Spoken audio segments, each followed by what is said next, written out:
मित्रों नमस्कार। मित्रों, इस कार्यक्रम में मैं आपसे बात करूंगा, यह वर्ष भारत सहित पूरी दुनिया के लिए कैसा होगा, क्या सफलताएं मिलेंगी और क्या स्थिति इसमें रहेगी। इससे पहले मैंने अभी सब सारी राशियों के वीडियो डाले हैं, तो आप अपनी राशि के वीडियोस आप पहले मेरी यूट्यूब चैनल पर आप देख सकते हैं। हर राशि के लिए अलग अलग वीडियो डाले हैं, वो आपको कैसे लगते हैं कमेंट्स बॉक्स में कमेंट्स हमें अवश्य करें और चैनल को सब्सक्राइब करना नहीं भूलें। हम आगे बढ़ते हैं और ये वर्ष 2023 को देखते हैं। 2023 कैसा रहेगा। सबसे पहले देखते हैं यह विश्व कुंडली जो वर्ष 2023। कन्या लग्न है, द्वितीय स्थान पर केतु हैं, पंचम भाव में चंद्र हैं, छठे स्थान पर शनि हैं, सातवें स्थान पर गुरु हैं, अष्टम भाव में सूर्य बुध और राहु हैं, नवम भाव में है शुक्र और दसम भाव में है मंगल। इस प्रकार से नवग्रहों की ये स्थिति बन रही है। और इस वर्ष विशेष रूप से कुछ ग्रह योग ऐसे बन रहे हैं जो ना चाहते हुए भी अप्रत्याशित नेगेटिविटी के संकेत प्रदान करते हैं। मैंने देश को 3 भागों में इसमें बांटा है, सत्व, रजस और तमस।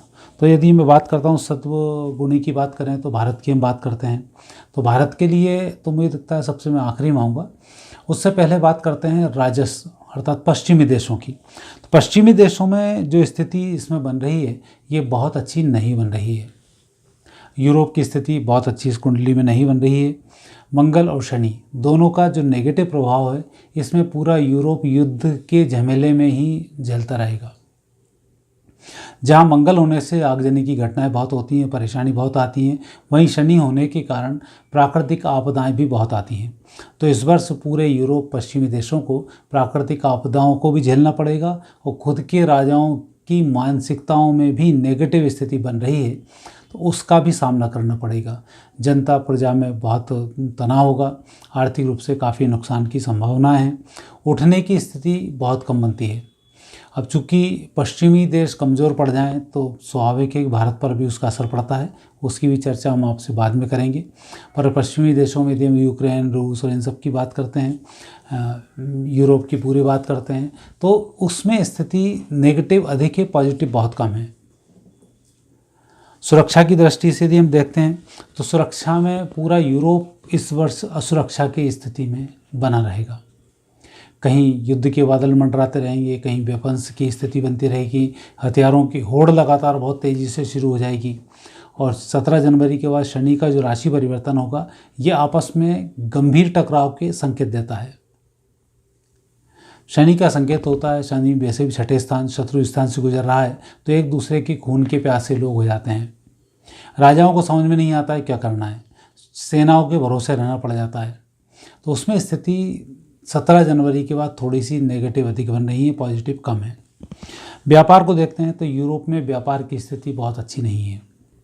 आर्थिक रूप से नुकसान की स्थिति बहुत अधिक है, बीमारियों की स्थिति वहाँ पर बहुत अधिक है। तो जीडीपी भी इस वर्ष वहाँ की बहुत कमज़ोर रहेगी और आर्थिक रूप से भी नुकसान की इसमें संभावना है। विज्ञान को यदि हम देखें तो कुछ जो रिसर्च पहले हो चुके थे, तो यूरोप के लोग मैक्सिमम उसी रिसर्च को वापस नए नए वेपन्स के रूप में लाएंगे, नए रूप से टेक्नोलॉजी लेके आएंगे। तो बहुत अधिक उम्मीद नहीं कर सकते, परंतु फिर भी लगातार एक वेपन्स की होड़ बहुत तेज़ी से, हथियारों की होड़ में पूरा यूरोप डूबना शुरू कर देगा और ये पूरे वर्ष चलता रहेगा। सुरक्षा की दृष्टि से तो मैंने कहा ये सब असुरक्षित रहेंगे। दूसरा, धान्य की दृष्टि से भारत को अपने धान्यों पर अधिक ध्यान केंद्रित करने की आवश्यकता है, क्योंकि बाहर के देशों में खाने पीने की कमी होने वाली है। प्राकृतिक आपदाओं से नरसंहार जैसी स्थिति भी वहाँ होने वाली है, बहुत सारे लोग इन प्राकृतिक आपदाओं से भी मारे जाएंगे, यह भी इसमें स्थिति बनती है।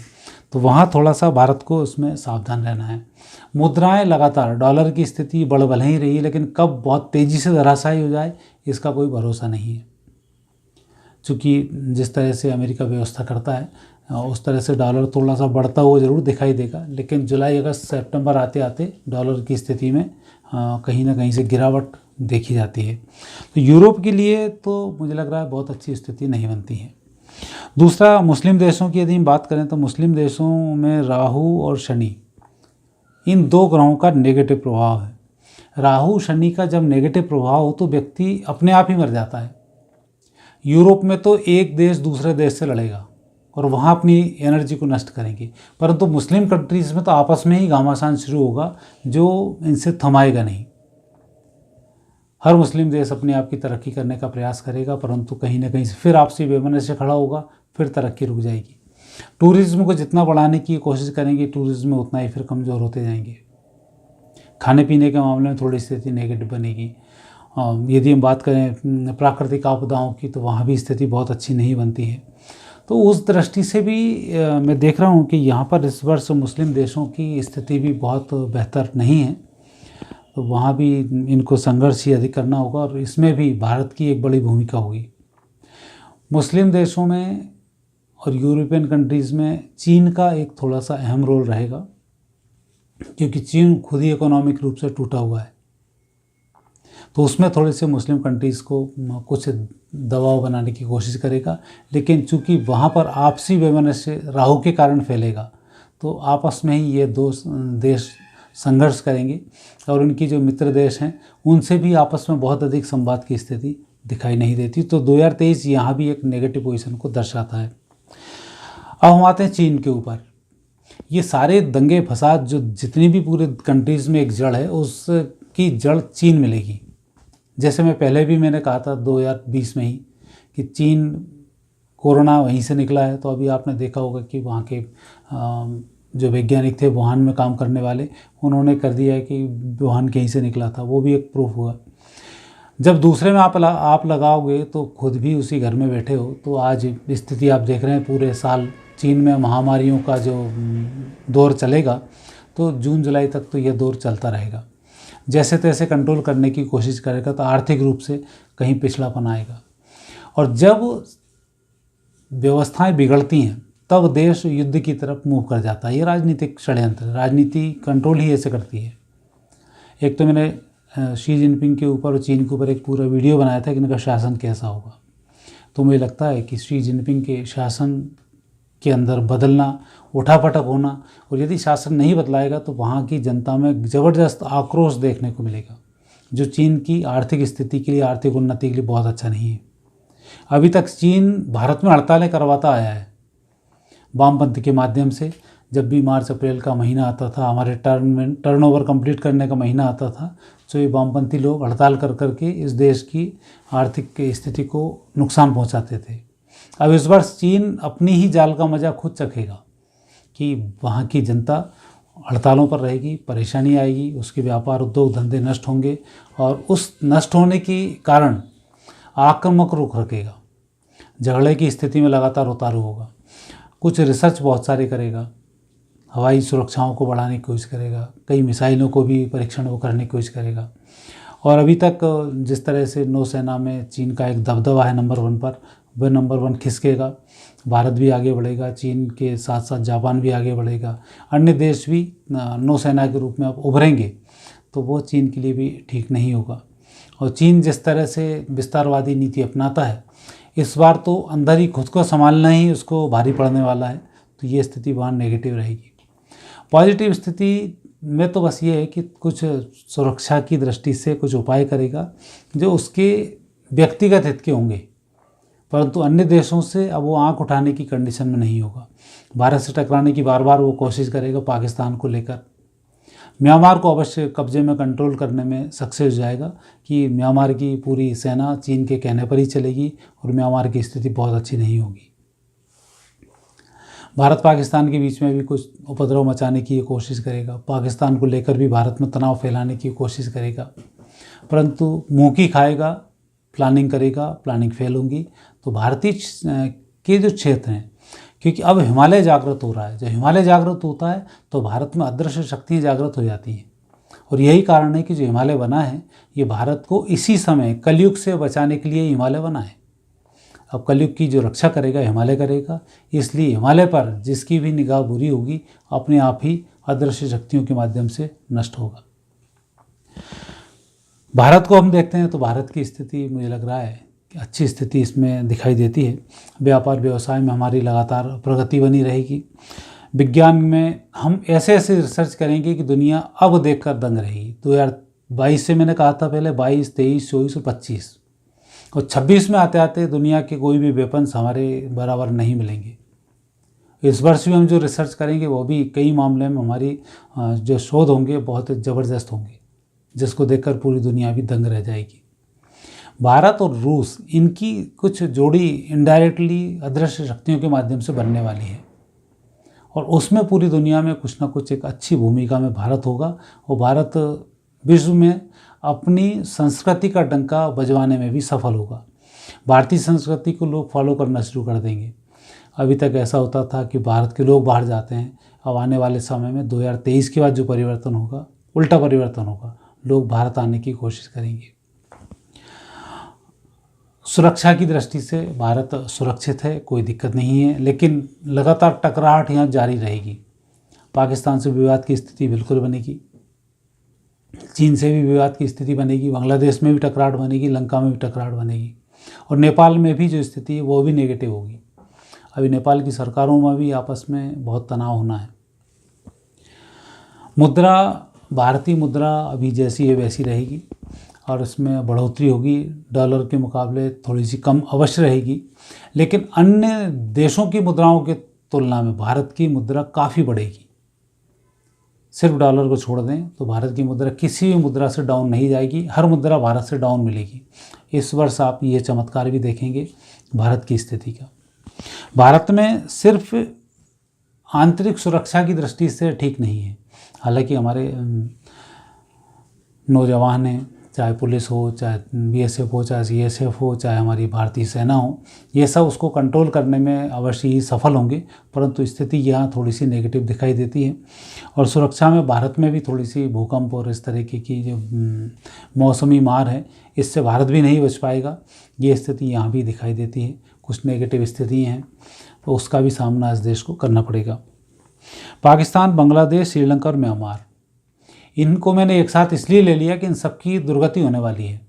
पाकिस्तान तो मुझे लग रहा है बहुत बुरी पोजीशन पे होगा, वहाँ आपस में ही विवाद इतना पड़ेगा कि नहीं बढ़ पाएगा। बांग्लादेश में भी अभी जो पॉजिटिव स्थिति है वह भी नेगेटिव होने वाली है कि म्यांमार और बांग्लादेश का आपस का जो तनाव, ये बांग्लादेश को कमज़ोर करेगा। श्रीलंका की बात करें तो श्रीलंका भारत और चीन के बीच में ही झूलता रहेगा और जितनी तरक्की उसे करनी चाहिए उतनी तरक्की नहीं कर पाएगा और परिस्थिति तो यह भी बनती है कि वहाँ तख्ता पलट के संकेत इसमें दिखाई देते हैं। पाकिस्तान में भी यदि चुनाव होता है तो वर्तमान सरकार की स्थिति बहुत अच्छी दिखाई नहीं देती है और बांग्लादेश आपस के विवादों से बनेगा। म्यांमार की स्थिति सेना के हाथों में रहेगी और म्यांमार की जनता लगातार त्रस्त रहेगी, चीन से ये लोग ग्रसित रहेंगे, तो वहाँ भी स्थिति नेगेटिव है। अब हम आते हैं भारत के अंदरूनी हिस्से में, तो सबसे पहले देखते हैं दिल्ली को।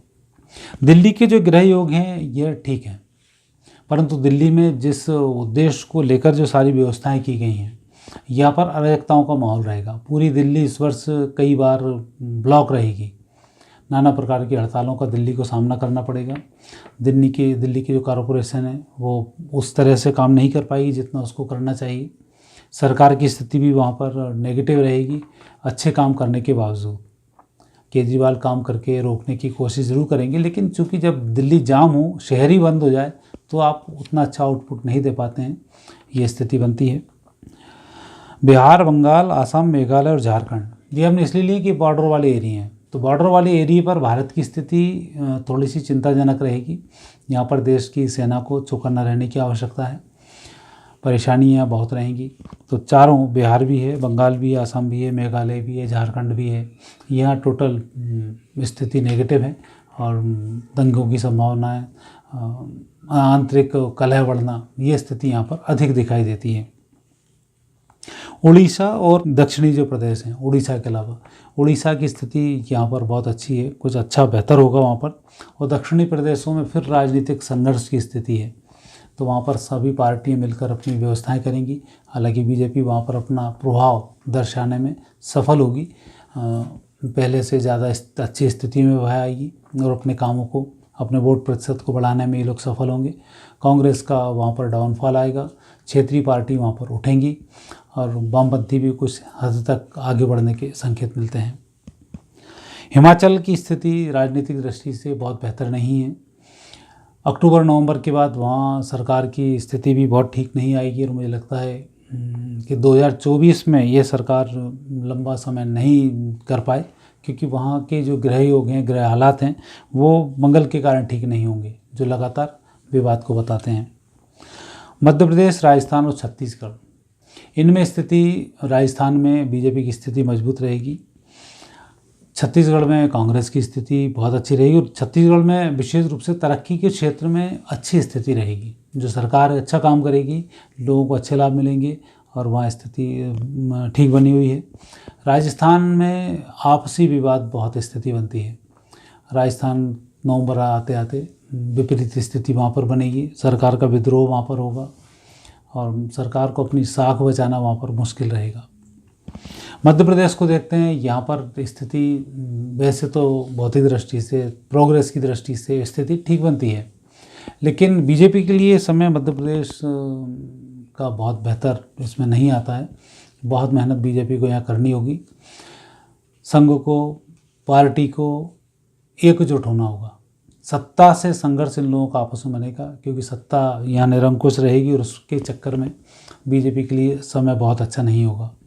यदि बीजेपी खुद यहाँ कमज़ोर रहती है पार्टी स्तर पर, तो निश्चित रूप से बीजेपी की जो सत्ता के लोग हैं ये पार्टी को नुकसान पहुँचाएंगे, बहुत अच्छी स्थिति यहाँ नहीं बनती है। लेकिन यहाँ खाद्यान्न की दृष्टि से बहुत अच्छा लाभ मिलेगा। तो मध्य प्रदेश वहाँ मजबूत है। महाराष्ट्र और गुजरात ये प्रोग्रेसिव स्टेट रहेंगी, इसमें इनको लाभ मिलेगा और कुछ अच्छा यहाँ बेहतर होगा। तो मित्रों, यह था वर्ष भारत और अन्य दुनिया के लिए, भारत के अंदरूनी हिस्सों के लिए ये कैसा रहेगा। मित्रों, प्रोग्राम आपको कैसा लगता है आप कमेंट्स बॉक्स में कमेंट्स अवश्य करें। अब आप मुझे आज्ञा दें, नए विषय के साथ वापस हम आपके सामने उपस्थित होंगे। इस चैनल को सब्सक्राइब करना ना भूलें, बेल आइकन प्रेस करें, हमारे नोटिफिकेशन आप तक पहुंचते रहेंगे। धन्यवाद।